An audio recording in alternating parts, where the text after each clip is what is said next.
ജാസ്മിന് ജിൻഡോയുടെ പേരൻസിനെ face ചെയ്യാനായിട്ട് ഒരു മടിയുള്ള പോലെയൊക്കെ എനിക്ക് തോന്നി കേട്ടോ. അതിന് കാരണം വേറൊന്നുമല്ല, പെട്ടെന്ന് മൈൻഡിൽ സ്ട്രൈക്ക് ചെയ്തൊരു കുറ്റബോധമാണ്. അത് ഇവര് ടി വി കാണിച്ചപ്പോ തന്നെ ജാസ്മിനെ സൂം ചെയ്ത് കാണിച്ചിരുന്നു ബിഗ് ബോസ്. ആ സമയത്തെ എനിക്ക് തോന്നി ഒരു കുറ്റബോധം വൈബൊക്കെ ജാസ്മിൻ അടിച്ചിട്ടുണ്ടായിരുന്നു. ജയിക്കാനായിട്ട് ഞാൻ എന്തൊക്കെ കൂതറ വർത്താനങ്ങളാണ് അയാളുടെ മുഖത്ത് നോക്കി പറഞ്ഞിട്ടുള്ളത് പടച്ചോനെ എന്നൊക്കെ ജാസ്മിൻ ചിന്തിച്ചിട്ടുണ്ടാവും ചിലപ്പോ. ജാസ്മിനെ 2 തവണ സൂം ചെയ്ത് കാണിച്ചപ്പോഴും പുള്ളിക്കാരുടെ മുഖത്ത് നിന്ന് ഒരു കുറ്റബോധം ഞാൻ വായിച്ചെടുത്തു.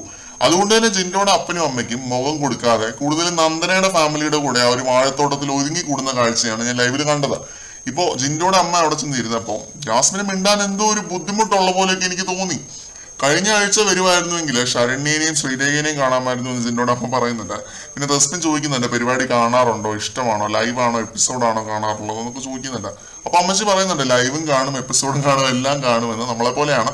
അത് പറഞ്ഞപ്പോ രണ്ടുപേരുടെയും മുഖം മാറി. കാട്ടിക്കൂട്ടിയ തോന്നിയാസങ്ങളെല്ലാം ലൈവിലിരുന്ന് അമ്മച്ചി കണ്ടിട്ടുണ്ടാവും എന്ന് മനസ്സിലാക്കിയതുകൊണ്ടാണ് മുഖം മാറിയത്. കഴിഞ്ഞ സീസണും കണ്ടിട്ടുണ്ടോ എന്നൊക്കെ ചോദിക്കുന്നുണ്ട് റസ്മിന്. അപ്പൊ അമ്മച്ചി പറയുന്നു ഞാൻ ഏഷ്യനെറ്റിൽ വരുന്ന എല്ലാ പരിപാടിയും കാണും, ബെഡായി ബംഗ്ലാവ് ഒക്കെ കാണാറുണ്ടായിരുന്നു എന്ന് പറയുന്നു. പണിപാളി.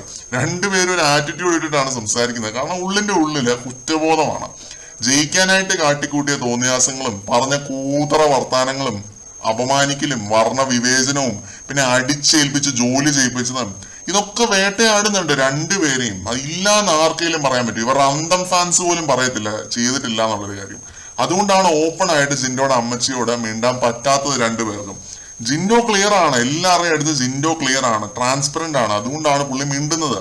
ജിൻഡോയുടെ അമ്മച്ചിക്കാണെങ്കിലും പുള്ളിക്കാരത്തേക്ക് എല്ലാവരും മക്കളെ പോലെയാണ്, അതുകൊണ്ടാണ് ഇരുന്ന് സംസാരിക്കുന്നത്. അല്ലെങ്കിൽ ഒരു മൈൻഡിൽ എന്തെങ്കിലും ഒരു കരുണ ഉണ്ടായിരുന്നുവെങ്കിൽ സംസാരിക്കത്തില്ലായിരുന്നു, അത് ഉറപ്പാണ്.